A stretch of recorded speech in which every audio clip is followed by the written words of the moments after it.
నేటి నుంచి 2 రోజుల పాటు జరగనున్న సింహాచలం గిరి ప్రదక్షిణకు ఏర్పాట్లు పూర్తయ్యాయి. భక్తులకు ఎలాంటి ఇబ్బందులు కలగకుండా అధికారులు పకడ్బందీ ఏర్పాట్లు చేశారు. సుమారు 32 కిలోమీటర్ల మేర జరిగే గిరి ప్రదక్షిణకు 5 నుంచి 6 లక్షల మంది భక్తులు హాజరయ్యే అవకాశం ఉంది. ట్రాఫిక్ భద్రత, తాగునీరు, వైద్యం, పారిశుద్ధ్యం, విద్యుత్పై ప్రత్యేక దృష్టి సారించారు. ఇక దేశంలో అతిపెద్ద గిరి ప్రదక్షిణగా పేరు పొందిన సింహాచలం శ్రీ వరలక్ష్మి నరసింహస్వామి గిరి ప్రదక్షిణకు కట్టుదిట్టంగా ఏర్పాట్లు చేశారు. ఈ కార్యక్రమానికి 5 నుంచి 6 లక్షల మంది భక్తులు వస్తారనే అంచనాతో వారికి ఎలాంటి అసౌకర్యం కలగకుండా విశాఖ మహానగరపాలక సంస్థ 32 కిలోమీటర్ల మేర 30 సహాయక కేంద్రాలను ఏర్పాటు చేసింది.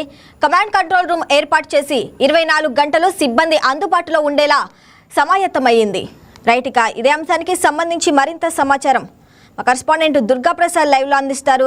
దుర్గాప్రసాద్, చెప్పండి, ఇవాళ నుంచి అయితే గిరి ప్రదక్షిణ స్టార్ట్ కాబోతుంది. మరి అధికారులు చేసిన ప్రధాన ఏర్పాట్లు ఏంటి? Good morning Shravani. ఏదైతే ఉత్తరాంధ్ర ఇలువలకు ఉన్న శ్రీ వరాహ లక్ష్మీ నరసింహస్వామి గిరి ప్రదక్షిణ అయితే మరికొద్ది గంటలోనే ప్రారంభం కానుంది. ఈ రోజు మధ్యాహ్నం 2 గంటలకి ఆలయ అనవంతక ధర్మకర్త అయిన శ్రీ పూసపాటి అశోక్ గజపతి వంశీయులు అయితే ఈ రోజు మధ్యాహ్నం 2 గంటలకి ఏదైతే సింహాచలం కొండ దిగువనున్న తొలి పావంచ వద్ద కొబ్బరికాయ కొట్టి దాన్ని ప్రారంభిస్తారు. అనంతరం రథయాత్ర ప్రారంభించిన తర్వాత ఏదైతే సింహాచలం నరసింహస్వామి రథం ప్రారంభమవుతుంది, దాంతో గిరి ప్రదక్షిణ అయితే ప్రారంభమవుతుంది. అయితే భక్తులు మాత్రం ఈ రోజు తెల్లవారుజామునే వేకువజామునే సింహాచలం ఆలయానికి దిగునున్న తొలి పావంచ వద్ద అయితే కొబ్బరికాయ కొట్టి ఆల్రెడీ గిరి ప్రదక్షిణ ప్రారంభించారు. బట్ అఫీషియల్ గా అయితే మధ్యాహ్నం 2 గంటలకి దేవస్థానం ఆలయంలో అయితే ఇది ప్రారంభం జరుగుతూ ఉంటుంది. ప్రతి ఏటా కార్తీక ఏదైతే ప్రతి ఏటా ఈ పౌర్ణమి రోజు ఇదే మాసంలో అయితే ఈ 32 కిలోమీటర్ల గిరి ప్రదక్షిణ అయితే భక్తులు చేయడం ఆనవాయితీ. అయితే గత ఏడాది 3 నుంచి 4 లక్షల మంది భక్తులు గిరి ప్రదక్షిణ పాల్గొన్నారని చెప్పి కూడా అంచనా వేశారు. అయితే ఈ ఏడాది మాత్రం ఓన్లీ ఉత్తరాంధ్ర నుంచే కాకుండా ఎక్కువగా సింహాచలం భక్తులు కూడా ఈ ఒరిస్సా నుంచి సింహాచలం నరసింహస్వామి భక్తులు కూడా ఎక్కువ మంది ఉంటారు కాబట్టి ఆల్రెడీ మనం విజువల్స్ చూస్తున్న ప్రకారంగా లైవ్ లో కూడా మనం చూడొచ్చు. ఆల్రెడీ తెల్లవారుజామునే భక్తులు గిరి ప్రదక్షిణ ప్రారంభించిన అంశాన్ని మనం చూడొచ్చు. ఎక్కువగానే తెల్లవారి 3 గంటల నుంచి ఆల్రెడీ కొంతమంది భక్తులు అయితే సింహాచలం కొండ దిగువనున్న తొలిపావంచ వద్ద కొబ్బరికాయ కొట్టి ఆల్రెడీ గిరి ప్రదక్షిణ ప్రారంభించారు. ఆల్రెడీ గిరి ప్రదక్షిణలో పాల్గొన్న భక్తులను కూడా మనం చూస్తా ఉన్నాం. అయితే ఈ ఏడాది మొత్తం దాదాపు 8 లక్షల మంది వరకు కూడా భక్తులు పాల్గొనే అవకాశం ఉంది. మరోవైపు ఇక్కడ బంగాళాఖాతంలో ఏర్పడిన ఈ వాయుగుండం ప్రభావంతో ఈ ఏదైతే గిరి ప్రదక్షిణ చేసే భక్తులు కొంచెం అసౌకర్యంగా ఉంది. ఎందుకంటే అక్కడక్కడ వర్షం పడుతున్న పరిస్థితి, కొండ దిగువ ప్రాంతాల్లో కొన్ని చోట్ల వర్షం పడుతున్నప్పుడు కూడా భక్తులు కొంతమంది అంబ్రెల్లాతో ఈ గిరి ప్రదర్శన పాల్గొన్న అంశం కూడా మనం చూడొచ్చు. మరోవైపు భక్తులకి ఎటువంటి ఇబ్బందులు రానియకుండా పూర్తి స్థాయిలో అటు దేవాదాయ శాఖ కావచ్చు, జిఎంసీ పూర్తి స్థాయిలో అన్ని రకాల ఏర్పాట్లు చేసింది. 32 కిలోమీటర్ల మేర పోలీస్ ప్రొటెక్షన్ కూడా పెంచింది. దీనికి సంబంధించి గత నెల రోజుల నుంచి జిల్లా యంత్రాంగం పూర్తి స్థాయిలో కసరత్తు చేసి రివ్యూలు మీటింగ్ కూడా పెట్టడం జరిగింది. ప్రధానంగా హోంమంత్రి అనితతో పాటు జిల్లా కలెక్టర్ అభిషేక్ కిషోర్ తో పాటు జిఎంసీ కమిషనర్ కేతన్ గారు, అదేవిధంగా నగర పోలీస్ కమిషనర్ సంగప్రద బాక్సి మొత్తం ఒక కమిటీని అయితే పూర్తిగా సమన్వయం చేసుకుంటూ ఎక్కడ ఎటువంటి లోటుపాట్లు రానికుండా, ప్రజలకి ఎటువంటి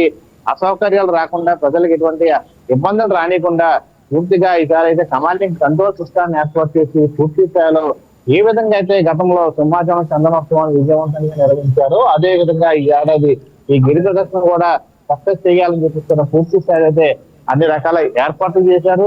మరోవైపు గిరి ప్రదక్షిణ చేస్తూ ఉన్న భక్తుల కోసం ప్రత్యేకంగా ఈ ఏడాది అయితే గిరి ప్రదక్షిణ చేసేవారు దాదాపు జోడుగుల పాలెం అంటే సింహాచలం కొండ నుంచి ఈ కారణంలో అడివనం, Venkoji Palem, Arilova, Jodugulla Palem, Visalakshi Nagar, MEP double road, ఈ విధంగా ఐటీ కాలనీ, అదేవిధంగా ఈ ప్రాంతం అంతా కూడా మొత్తం ఆ కొండ చుట్టూ దాదాపు 32 కిలోమీటర్లు కూడా గిరి ప్రదక్షిణ చేస్తారు. అయితే ఈ ఏడాది జీవీఎంసీ దాదాపు ఒక నూతన ఒరవడి సృష్టిందని చెప్పవచ్చు. ఎందుకంటే భక్తులు సముద్రంలో ఈ ప్రాంతంలో సముద్ర స్నానం చేసి సముద్ర స్నానం ఆచరించి మరలా ఆ గిరి దర్శనం చేయడం ఆనవాతి. ఎందుకంటే కొండ దిగువన కొబ్బరికాయ కొట్టి ఈ జోడుగుల ప్రాంతం అప్పుగారి ప్రాంతానికి చేరుకుంటారు. ఇక్కడ ఉన్న సముద్రంలో స్నానం చేసి మరలా ఈ స్నానం అనంతరం కూడా వారు కొండ దగ్గరికి చేరుకోవడం ఆనవాయితీ. అయితే ఈ ఏడాది భక్తులు ఎక్కువగా మంది రావడం గతంలో ఉన్న అనుభవాల దృష్ట్యా మొట్టమొదటిసారి అయితే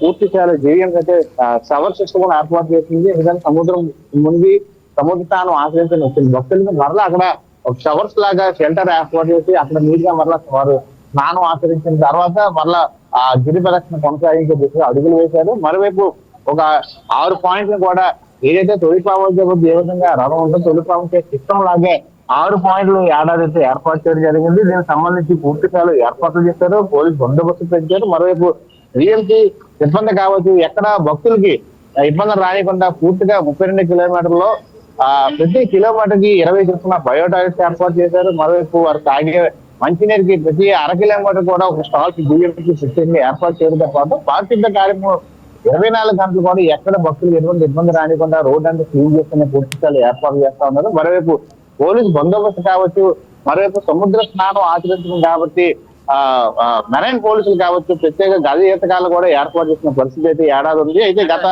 ఏ విధంగా అయితే చంద్రబాబు సక్సెస్ చేశారో ఈ గిరి ప్రదక్షిణ మరింత సక్సెస్ చేసే నెల రోజుల నుంచి సమన్వయం చేసుకుంటూ ఈ ప్రోగ్రామ్ అయితే ఖచ్చితంగా మంచి విజయవంతంగా ముగించాలని చెప్పి కూడా జిల్లా యంత్రాంగం కసరత్తు చేసిన నేపథ్యంలో ఎక్కడా ప్రజలకి భక్తులకి ఇబ్బందులు రానికుండా గిరి ప్రదక్షిణ జరుగుతున్న అంశాన్ని మనం చూడొచ్చు. అయితే మధ్యాహ్నం ఆలయ అధికారులు అయితే 2 గంటలకి తొలిపావంచ వద్ద కొబ్బరికాయ కొట్టి ఈ గిరి ప్రదక్షిణ ప్రారంభిస్తారు. దాదాపు ఏడాది 8 లక్షల మంది భక్తులు కూడా పాల్గొనే అవకాశం ఉన్నట్టు అంచనా వేస్తున్నారు. Right Durga Prasad, thanks for the updates. బంగారం బ్యాంకులో ఉంటే అది మీ అప్పు, అదే శివా గోల్డ్ కంపెనీకి తీసుకొస్తే అది మీ పెట్టుబడి. తాకట్లో ఉన్న మీ బంగారాన్ని మేము విడిపించి ఈ రోజు మార్కెట్ ధర కొని స్పాట్ లో మీ నగదు మీకు అందిస్తాం. ప్రతి నెల వడ్డీలు కట్టడం లాభమా లేదా ఇలా చేయడం లాభమా మీరే ఆలోచించుకోండి. శివా గోల్డ్ కంపెనీ, అప్పులేని ఆనందకరమైన రేపటికి సరికొత్త మార్గం.